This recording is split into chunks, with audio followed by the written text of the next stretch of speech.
Hello everyone, आज के इस वीडियो में हम जानेंगे वी फर्स्ट ईयर का मानव भूगोल, जो कि हमने सेकंड सेमेस्टर से हमने एक बहुत ही आप लोगों के लिए महत्वपूर्ण प्रश्न लेकर आए हैं।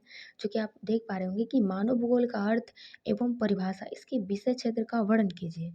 तो देखिए, प्रश्न जो होता है उसी में हमारा हेडिंग छुपा होता है, बस उसको देखने का जो तरीका है वो आप में होना चाहिए। जैसे आपसे क्या पूछ रहे हैं कि मानव भूगोल का अर्थ, तो मानव भूगोल का अर्थ एक ये हेडिंग हो गया।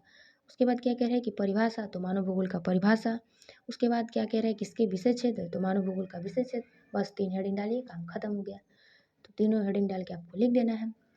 तो चलिए आज का वीडियो शुरू करते हैं। और अभी तक मेरे चैनल से जुड़े नहीं है तो प्लीज़ जुड़ जाइए, क्योंकि इस तरह के मानव भूगोल से जितने भी विस्तृत प्रश्न यानी लॉन्ग टाइप के जो प्रश्न हैं वो हम आपको कराने वाले हैं। धीरे धीरे आपको सारा करा देंगे। तो आप हेडिंग क्या डालेंगे, मानव भूगोल का अर्थ। मानव भूगोल का अर्थ क्या होता है, तो देखिए, मानव का मतलब तो समझ ही रहे हैं। भूगोल का मतलब होता है कि भू मतलब पृथ्वी, और गोल मतलब गोल है, यानी कि जो पृथ्वी है हमारा गोल है। तो पृथ्वी पे कौन कौन रहता है, मानव। तो यहाँ मानव की बात हो रही है, तो मानव रहता है, जीव जंतु रहते हैं। तो भूगोल मतलब जो है, भूगोल मतलब पृथ्वी जो गोल है, तो इस पे मानव रहते हैं, तो उसका जाहिर सी बात है अध्ययन होना चाहिए। तो इस यही कह रहा है कि इसके अर्थ, तो देखिए, मानव भूगोल जो है, ये भूगोल जो है एक महत्वपूर्ण शाखा है भूगोल का। और इसके अंतर्गत मानव और इनके वातावरण के अंतर संबंधों का अध्ययन किया जाता है। किसका, तो वातावरण के अंतर संबंधों का अध्ययन किया जाता है। क्योंकि देखिए, जो जितने भी भाग हैं भूपटल के, इस पे बहुत सारे मानव निवास करते हैं। जनसंख्या बहुत ज़्यादा है, सबका अलग अलग एक समूह होता है। शारीरिक रचना जो है, खान पान है, रहन सहन है, आचार विचार, ये सभी जो है अंतर देखने को मिलता है। क्योंकि एक जगह खान पान रहन सहन जो है वो सबका मिलता नहीं है, सबका अलग अलग होता है। मानवीय समूह में मिलने वाले इस जो अंतरों के लिए जो वस्तुतः उन क्षेत्रों में व्यापक प्राकृतिक वातावरण की अलग दशाएं ये प्रमुख रूप से उत्तरदायित्व होती है। मानव कभी भी अपने वातावरण से अलग होकर नहीं रह सकता है, ठीक है। वो अपने वातावरण से अलग होकर नहीं रह सकता है। और मानव का उसके वातावरण के साथ एक परिवर्तनशील कार्यात्मक संबंध स्थापित स्थापित रहता है। मानव भूगोल के अंतर्गत मानव वातावरण के इसी परिवर्तनशील कार्यात्मक संबंध का ये अध्ययन किया जाता है। किसमें, मानव भूगोल में, ठीक है। तो मानव भूगोल का अर्थ आप समझ में आ गया होगा कि मानव का ही अध्ययन किया जाता है, सीधी सी बात है। उसके बाद आप हेडिंग क्या डालेंगे कि मानव भूगोल की परिभाषा। कैसे कहेंगे कि मानव भूगोल है, तो आपको अर्थ समझ में आ गया। अब परिभाषा की मानव भूगोल किसे कहते हैं, तो देखिए, इसमें जो कुमारी सैंपल के शब्दों में कोई भी परिभाषा हो, उसमें आपको कम से कम 2 मत ज़रूर लिखें, लेकिन हम आपको इसमें 3 बताए हैं। आपको जो अच्छा लगे आप इसमें से 2 लिख दीजिएगा। तो देखिए, कुमारी सिंपल कह रही हैं अपने शब्दों में कि मानव भूगोल क्रियाशील मानव और अस्थायी पृथ्वी के परिवर्तनशीलता संबंधों का ये अध्ययन करता है, ठीक है। मतलब जो मानव भूगोल है वो क्रियाशील है, मानव और अस्थायी जो पृथ्वी है इसकी परिवर्तनशीलता, जो क्या परिवर्तन हो रहा है उसी के संबंधों में ये अध्ययन करता है। यही कुमारी सैंपल के शब्दों में ये इनका मानना है। उसके बाद आते हैं ब्रुन्स महोदय। ब्रुन्स महोदय क्या कहते हैं मानव भूगोल के बारे में कि मानव भूगोल का उद्देश्य मानवीय क्रियाएं, मतलब मानव के जो भी क्रिया है, काम है, क्रियापो है, वो भौतिक भूगोल के दृश्यों के मध्य संबंधों का अध्ययन करना होता है। ये ब्रुन्स महोदय का कहना है, ठीक है। उसके बाद देखिए, डिकेंस और पीटर्स के अनुसार ये कहते हैं कि मानव भूगोल में मानव और उसके कार्यों का अध्ययन किया जाता है, ठीक है।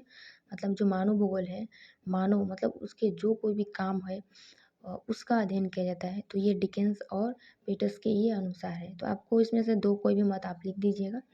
उसके बाद आप हेडिंग क्या डालेंगे कि मानव भूगोल की विषय वस्तु, ठीक है, मतलब कि क्षेत्र।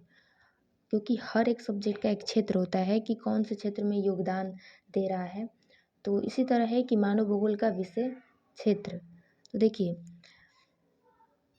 इस पृथ्वी पे यानी कि भूपटल पे जो मिलने वाले जो सभी प्राणी है, जगत है, इसमें मानव सबसे अधिक विकसित क्रियाशील प्राणी है। आपको ये पता ही है, क्योंकि सबसे ज़्यादा बुद्धि की अगर बात करें तो मानव ही के पास है। लेकिन मानव के जो क्रियाकलाप है वो भौगोलिक शक्ति सदैव प्रभावित करती रहती हैं, और अपने लाभ के लिए वो कल्याण के लिए मानव प्राकृतिक वातावरण में परिवर्तन करके सांस्कृतिक वातावरण का निर्माण करता है। तो इस तरह से मानव की स्थिति जो है वो केंद्रीय है, ठीक है।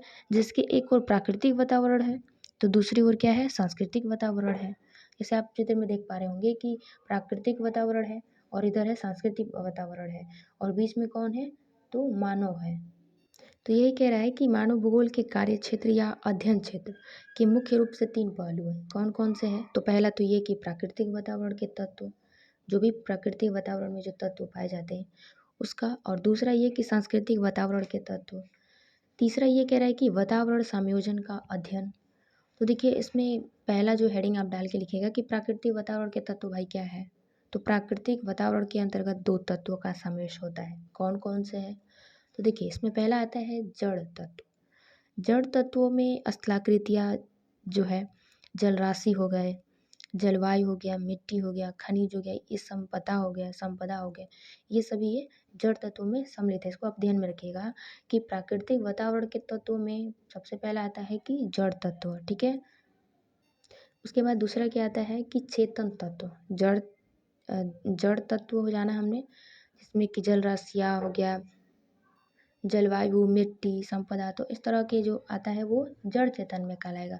चेतन में देखिए क्या होता है कि चेतन तत्वों में प्राकृतिक वातावरण की जैविक दशाएँ आती हैं, जिसमें प्राकृतिक वनस्पति हो गए, पेड़-पौधे हो गए, पशु-पक्षी हो गए, अन्य जीवधारी हो गए, ये सभी सम्मिलित हैं। तो ये किसमें आता है? चेतन तत्वों में, ठीक है? अब दूसरा क्या था कि सांस्कृतिक वातावरण के तत्व। अभी क्या था ये? प्राकृतिक वातावरण के तत्व हमने जाना, जो कि जड़ और चेतन तत्व है। दूसरा में आता है कि सांस्कृतिक वातावरण के तत्व, ठीक है? यहाँ से आप देख लीजिए। यहाँ से हमने अभी प्राकृतिक वातावरण के तत्वों को जाना है, कौन-कौन से हैं? जड़ तत्व और चेतन तत्व।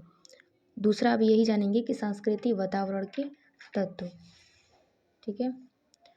तो देखिए इसमें क्या है कि सांस्कृतिक वातावरण का जन्म जो है वो मानव और प्राकृतिक वातावरण की क्रियाओं से प्रतिक्रियाओं के फलस्वरूप होता है, और इसके निर्माण में जहाँ एक ओर प्राकृतिक तत्वों का हाथ होता है, वहीं दूसरी ओर मानव सामूहिक शक्ति का भी योगदान होता है, यानी कि हाथ होता है सांस्कृतिक वातावरण के तत्वों में। तो इसमें प्रोव्यान जो कहते हैं कि सांस्कृतिक वातावरण के तत्वों को 3 पक्षों में व्यक्त किया गया, ठीक है? तो इसमें देखिए विन्यास रूप, बी जो है यानी कि दूसरा जो है चल रूप, सी जो है क्रिया रूप। तो देखिए जो विन्यास स्वरूप जो है इसमें आपका क्या होता है कि इसमें मानव के द्वारा जो निर्मित खेल है, जो भी वो खेत बना है, सॉरी खेल नहीं खेत है, जो भी खेत है, मकान है, और जो उनके द्वारा व्यावसायिक जो है स्थल आदि, ये सभी जो है ये सम्मिलित है किसमें? विन्यास स्वरूप में, ठीक है? मतलब मानव द्वारा निर्मित जो खेत है, मकान है, व्यवसाय है, ये सभी किसमें आता है? विन्यास रूप में, ठीक है? उसके बाद जो बी है चल रूप, यानी कि चल रूप में क्या आता है कि इसमें जो मानव द्वारा निर्मित यातायात, यानी कि चलने की बात हो रही है यहाँ पे, तो चल रूप में वही यातायात से विभिन्न साधन जो है वो सभी इसमें सम्मिलित किए गए हैं। किसमें? चल रूप में। तीसरा ये कह रहा है कि क्रिया रूप, ठीक है? क्रिया रूप। क्रिया रूप में देखिए कि मानवीय व्यवसाय यथा कृषि हो गया, आखेटक हो गया, आखेटक मतलब जो पशु जो पक्षियों को मारते हैं तो उसको आखेटक बोलते हैं। पशुचारण हो गया, शिक्षा, सरकार, स्वास्थ्य, उद्योग, व्यापार, धर्म, विज्ञान, ये सभी जो है सांस्कृतिक तत्वों में सम्मिलित किया गया है। वास्तव में जो मानव भूगोल का हृदय स्थल जो वर्तमान सांस्कृतिक वातावरण का जो अगर बात करें तो सर्वेक्षण और व्याख्या ही है। और वर्तमान समय में संयुक्त राज्य अमेरिका में जो मानव भूगोल के स्थान पर सांस्कृतिक भूगोल का प्रयोग वो हमेशा मतलब निरंतर बढ़ता जा रहा है। मानव भूगोल के जन्म को अभी थोड़ा समय हुआ है और इसके जन्मदाता जर्मन भूगोलवेत्ता फ्रेडरिक रेटजल को माना जाता है। इसको आप ध्यान रखिएगा, जो जर्मन भूगोलवेत्ता हैं वो फ्रेडरिक रेटजल को माना जाता है। किसको? मानव भूगोल का जन्म, ठीक है? 19वीं शताब्दी के जो अंतिम वर्षों में 20वीं शताब्दी में ही मानव भूगोल का विकसित हुआ। भूगोलवेत्ता ब्लांस ने लिखा है कि मानव भूगोल भौगोलिक विज्ञान रूपी वृक्ष के समानित तनी से निकला हुआ नव अंकुर है, मतलब नया अंकुर है, बीज है। क्लापों से जो है इस प्रकार मनुष्य द्वारा अपने प्राकृतिक वातावरण के सहयोग में जो जीवन को पार्जन करता है, अपने क्रियाकलापों से लेकर उच्चतम आवश्यकताओं को पूरी करता है वो। तो इस प्रयत्नों तक जो अध्ययन मानव भूगोल के अध्ययन क्षेत्र में आता है, ठीक है? और पृथ्वी पर जो भी जो दृश्य है मनुष्य की क्रियाओं द्वारा ही बने हुए दिखाई पड़ते हैं। आप कहीं भी देखिए जो कुछ भी है, मनुष्य ही वो उसको बनवाते हैं, और वो सभी जो मानव भूगोल के अध्ययन में ये सभी सम्मिलित है, ठीक है? तो ये था विन्यास रूप जिसमें खेत, मकान ये सभी आएँगे। चल रूप में ये सभी यातायात जो है ये सभी सम्मिलित है। और क्रिया रूप में अभी हमने आपको बताया कि जो कृषि है, खेटक है, पशुचारण है, मतलब जो क्रिया है, जो काम है, उसका रूप है। उसके बाद हम आते हैं अब तीसरे पे कि वातावरण संयोजन का अध्ययन। ये किसमें था? तो ये सांस्कृतिक वातावरण तत्वों में था, विन्यास रूप, चल रूप और क्रिया रूप। तीसरा है वातावरण संयोजन का अध्ययन।